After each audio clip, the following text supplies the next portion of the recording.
Okay students, अब हम question number 4 start करेंगे। ठीक है, क्वेश्चन नंबर 4 हमारा है for each of the following data in question number 3 compute arithmetic mean by using indirect method. अब जो क्वेश्चन नंबर 3 था ना, उसमें आपने फार्मूला यूज़ किया था डायरेक्ट मेथड का।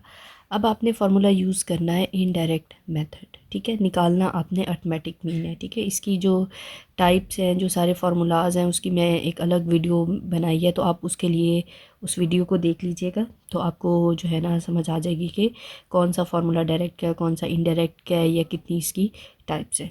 ठीक है, तो अब इनडायरेक्ट मेथड के लिए ना हमने एक टेबल ड्रॉ करना है। ठीक है, टेबल मैंने ड्रॉ किया हुआ है एक्स। ठीक है, D is equal to X minus A. अब ये टेबल हमने क्यों ड्रॉ किया है, इसके लिए सबसे पहले आपको इसका फार्मूला पता होना चाहिए। ठीक है, इसका फार्मूला मैं राइट डाउन करती हूँ। इसका फार्मूला है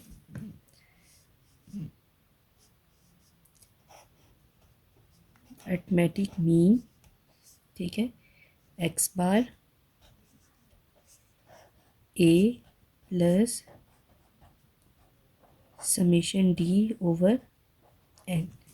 ठीक है, ये हमारे पास फार्मूला है इनडायरेक्ट मेथड का। अब आपको सबसे पहले इसका फार्मूला याद होना चाहिए। दूसरी बात, आपको पता होना चाहिए फार्मूला में कौन सी चीज़ क्या है। अब ए हमारे पास होती है एज्यूम्ड वैल्यू। एज्यूम्ड वैल्यू क्या होती है, जो हमें डाटा गिवन होता है एक्स का, उसमें से हम कोई भी वैल्यू ले लें वो हमारी एज्यूम्ड वैल्यू होती है। ठीक है, और ये जो डी होता है ये हमारे पास होता है एक्स माइनस ए। ठीक है, फॉर एग्ज़ाम्पल मैं आपको स्टार्ट से बताती हूँ ताकि आपको थोड़ा सा समझ आए। पार्ट नंबर 1, ठीक है, इसका हमारे पास डाटा है। मैं पहले डाटा लिख देती हूँ।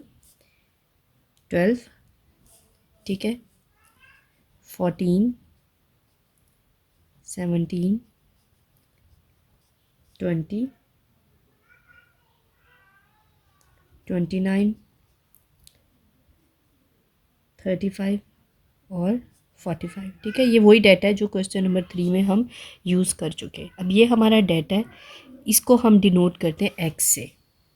ठीक है, मैं 1 की जगह यहाँ पे एक्स लिख देती हूँ। एक्स इज़ इक्वल टू, ये हमारा क्या है, ये हमारा डाटा है। ठीक है, हम सोल्यूशन कर रहे हैं इसलिए मैंने 1 नहीं लिखा, एक्स लिख दिया है। ये हमारा क्या है, डाटा है। अब ए जो है ना, हम इसमें से कोई भी एज्यूम वैल्यू लेंगे। एज्यूम जो हम खुद से एज्यूम कर रहे होते हैं, तो हम लिख देंगे टेक एनी,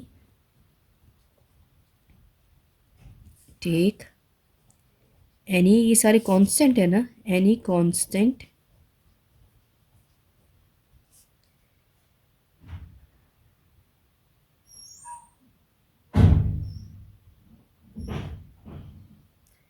एंड टेक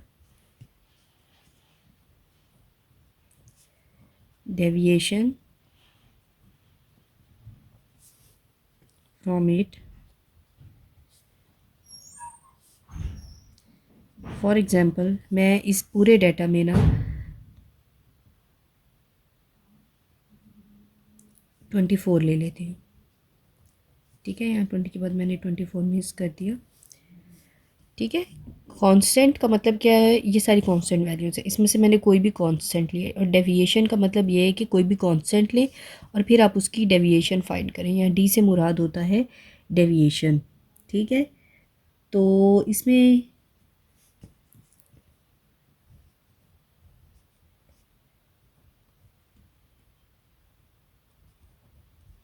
ठीक है, ये डेविएशन का फार्मूला है। यानी मेरी एज्यूम्ड वैल्यू जो है वो ए है और डेविएशन मेरी क्या हो जाएगी, एक्स माइनस ए। अब मैं क्या करूँगी, जो मैंने टेबल बनाया है मैं इसमें वैल्यूज़ को पुट करती हूँ। 12, ठीक है, 14, 17, 20, 24, 29, 35, 45, ये सारी वैल्यूज़ मैंने पुट कर दी। अब मेरे पास डेविएशन फाइंड करनी है मैंने, तो फार्मूला क्या है, एक्स माइनस है। एक्स से मुराद है ये तमाम वैल्यूज़।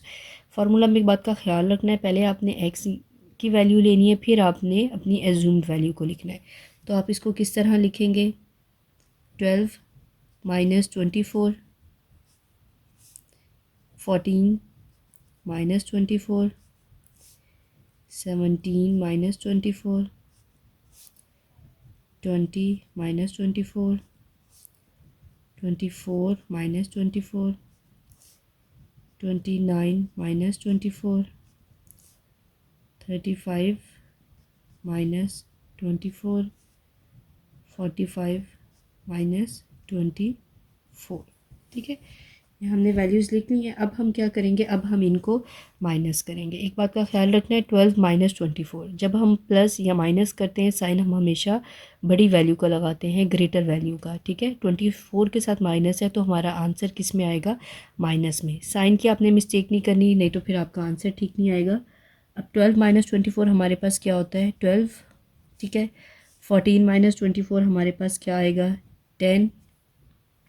17 माइनस 24 हमारे पास 17 माइनस हमारे पास आ जाएगा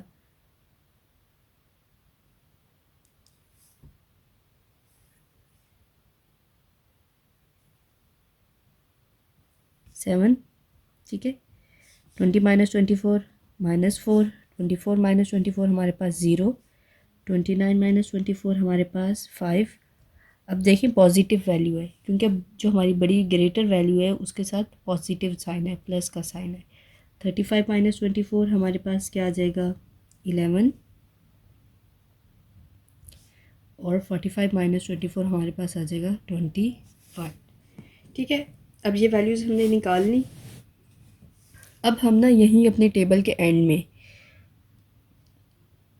समेशन डी निकालेंगे।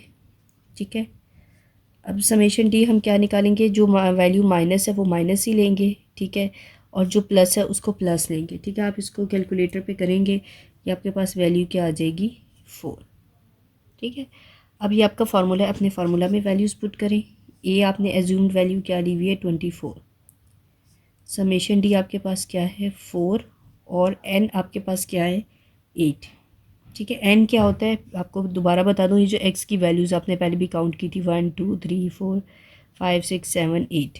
ठीक है, अब आपने इसको करना क्या है, 24। सबसे पहले ना आप इसको सॉल्व किया करें। ठीक है, 4 डिवाइडेड बाई 8 क्या होता है, 1/2 होता है।